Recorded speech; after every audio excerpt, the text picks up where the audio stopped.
మీ పిల్లలకు మీరు ఇది చెప్పకపోతే, ఆడపిల్లలకు ఇది చెప్పకపోతే, ఇది ట్రైనింగ్ చేయకపోతే, మా అన్నే కదా, మా బావే కదా, మా మావే కదా, మా చిన్నాన్నే కదా అని వాళ్ళకు తెలీదు.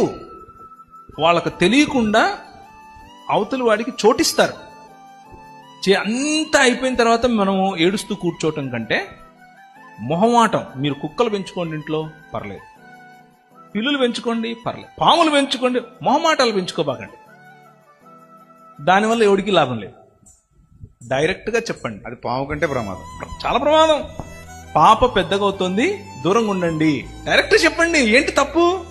అసలైతే ఇంటికి రావద్దని కూడా చెప్పొచ్చు. 100% చెప్పండి. పాప పెద్ద అవుతుంది, కొంచెం దూరం ఉండండి. అయిపోయా. ఒక్కసారి చెప్తే ఇంకా లైఫ్ లాంగ్ రాడాడు. Be straightforward. ఈ విషయంలో స్త్రీకి హక్కు ఇచ్చే బాధ్యత మంది, పురుషులది. ఒకవేళ మీ భార్య చెప్పలేకపోతుంటే మీరు చెప్పండి, ఒరే పాప పెద్ద అవుతుందిరా, దూరం ఉండరా, బుద్ధి లేనోడా. డైరెక్ట్ చెప్పండి, ఏం తప్పలేదు. This is how you should deal with such things, right? Praveen Pagadala గారు నిజం చెప్పాలంటే వారు గొప్ప వ్యక్తిత్వం ఉన్నటువంటి వ్యక్తి. వారి గురించి నాకు తెలిసిన, నేను తెలుసుకున్న విషయాలను బట్టి చాలా గొప్ప వ్యక్తిత్వం విషయం. అందరూ అనుకుంటుందంటే ప్రవీణ్ పగడాల గారు ఇప్పుడు మన మధ్య లేరు అనుకుంటున్నారు. నేను ఆ విషయాన్ని ఒప్పుకోను. ఎందుకంటే వారి భావాలు, వారి ఆలోచనలు, వారి మాటలు ఇప్పుడు మనతోటే ఉన్నాయి.